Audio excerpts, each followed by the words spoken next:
नमस्कार। आदर्श विद्या मंदिर कोलिया की ऑनलाइन क्लासेस में आप सभी का स्वागत है। आज हम पढ़ रहे हैं पंचमी कक्षा हिंदी विषय का पाठ 3 अपनी वस्तु। अपनी वस्तु पाठ ऐसी कहानी है जिसमें लोभ, लालच एवं क्रोध न करके संतोष रखने का संदेश जो कि इस कहानी में दिया हुआ है। तो आइए हम पाठ 3 अपनी वस्तु कहानी पढ़ते हैं। एक महात्मा जी कहीं जा रहे थे। मार्ग में उन्होंने एक स्थान पर दो व्यक्तियों को ऊंची आवाज़ में बोलते सुना। दोनों ही हाथ में लठ लिए एक दूसरे के प्राण लेने को उद्यत दिखाई देते थे। एक कहता है, यह भूमि मेरी है और मैं इसका स्वामी हूँ, जबकि दूसरा भूमि को अपनी बतला रहा था। उस भूमि पर अपना अपना स्वामित्व जतलाने के लिए दोनों ही क्रोध से लाल पीले हो रहे थे। अपने अपने पक्ष में दलीलें दे रहे थे। संत महात्मा तो स्वभाव से ही दयालु एवं परोपकारी होते हैं, सदैव सबका भला ही चाहते हैं। उन्होंने मन ही मन विचार किया कि ये दोनों लड़ाई झगड़ा करके व्यर्थ ही अपने प्राण गंवाने पर तुले हुए हैं। अतएव इन्हें समझा बुझाकर शांत करने और इनका आपस में समझौता कराने का प्रयास करना चाहिए। यह सोचकर वह उनके निकट गए और संबोधित करते हुए बोले, हे भद्र पुरुषों, तुम लोग कौन हो और आपस में झगड़ा क्यों कर रहे हो? महात्मा जी को देखकर उनमें से एक व्यक्ति बोला, महात्मन, हम दोनों भाई हैं। हमारे पिता ने मरते समय अपनी संपत्ति का जो बंटवारा किया था उसके अनुसार इस भूमि का मालिक मैं हूँ। फिर भी यह व्यर्थ ही झगड़ा कर रहा है।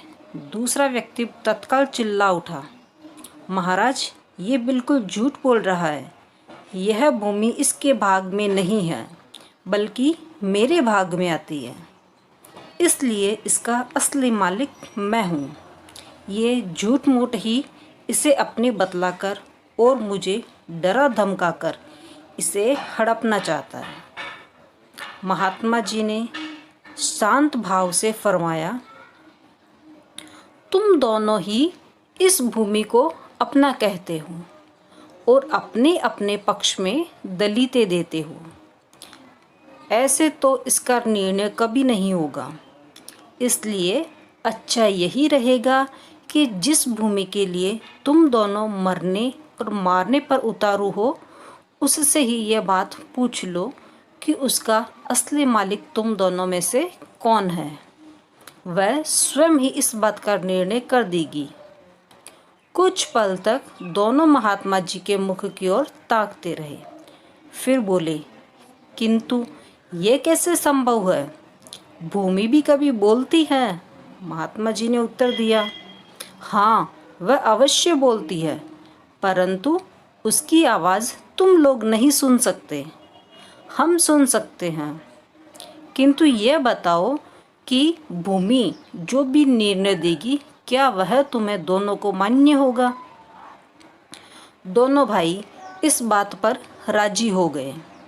तब महात्मा जी बोले, मुझे बहुत ज़ोरों से भूख लग रही है, पहले मुझे भोजन कराओ।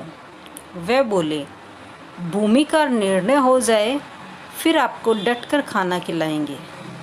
महात्मा जी ने कहा, भूमि का निर्णय तो हो ही जाएगा, वह कहीं भागे थोड़ी जा रही है। पहले भोजन हो जाए ताकि मन मस्तिष्क कुछ ठिकाने आए।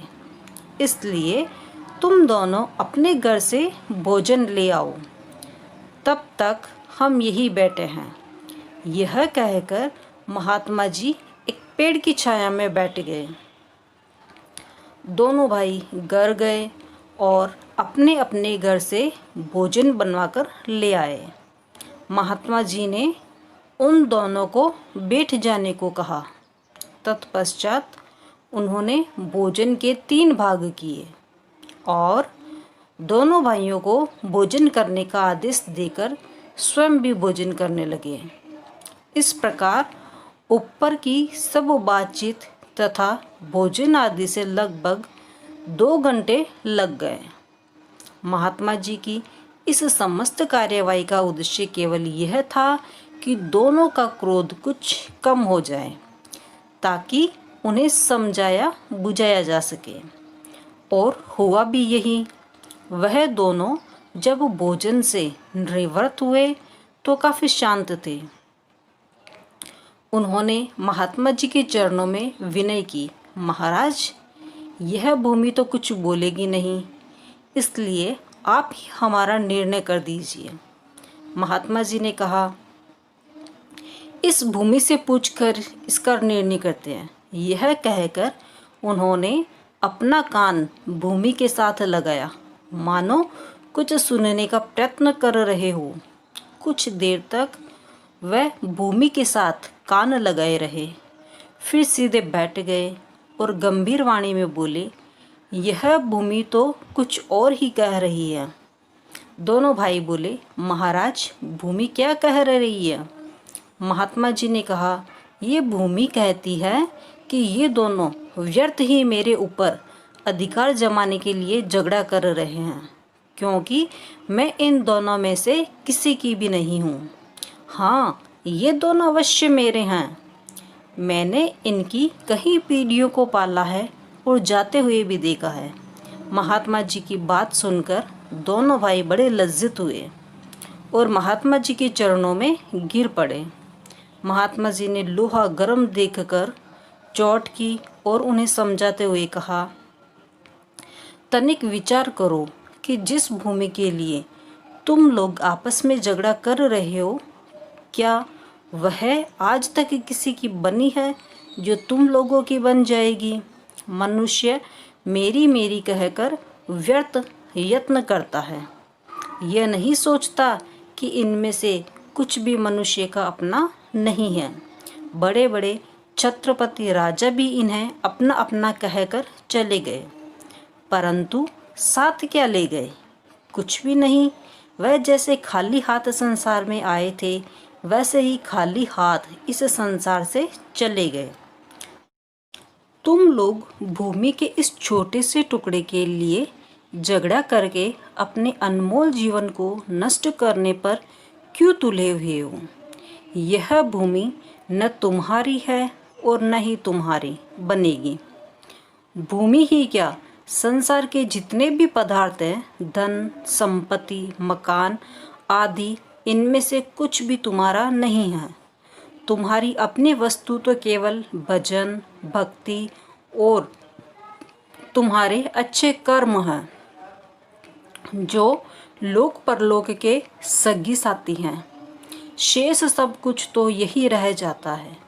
अतएव आपस में लड़ने झगड़ने और मनुष्य जन्म के मूल्यवान समय को व्यर्थ नष्ट करने की अपेक्षा जीवन को अच्छे कर्मों और नाम सुमिरन में लगाओ, ताकि तुम्हारा लोक परलोक संवर जाए। दोनों ही महात्मा जी के चरणों में गिरकर अपनी भूल के लिए क्षमा मांगी।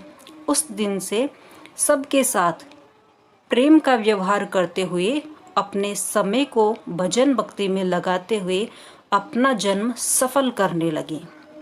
तो ये थी हमारी कहानी।